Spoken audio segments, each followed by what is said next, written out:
Nasa restrictive custody pa rin ng Philippine National Police ang pulis na nahulikam na nanakit sa kanyang ka-live-in sa Malolos, Bulacan. Muli nagkaharap ang pulis at ang biktima. Abot-abot ang paghingi ng tawad ng pulis. Yan ang unang balita ni June Veneracion. Sinampal, sinuntok at sinikmuraan. Ganyan na uwi ang pagtatalo ng babae at kanyang live-in partner na pulis sa Malolos, Bulacan. Ilang araw matapos mag-viral ang pambubugbog, muling nakaharap ng biktima sa National Police Commission o NAPOLCOM ang kinakasama. Abot-abot ang paghingi nito ng tawad. Ako po humihingi ng pasensya sa lahat ng na-open ng nangyari sa aming partner po. Ano din po sa aking ibahay, malalampasan naman natin to. Sabi ng pulis, may mga pinagdadaanan lang sila kaya niya napagbuhatan ng kamay ang ka-live-in. Marami pong iniisip, hindi ko na rin po nakilala yung sarili ko sa nangyari.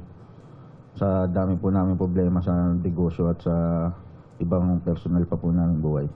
Walang imik ang biktima.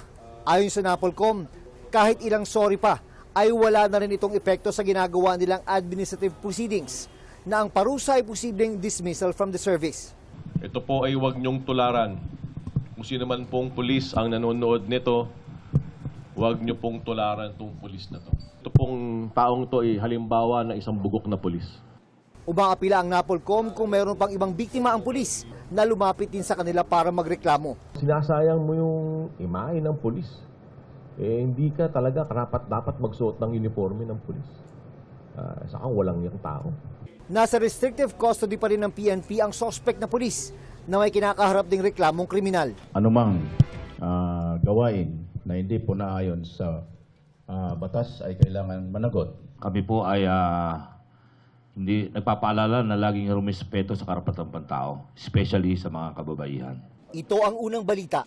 June Veneracion, GMA News.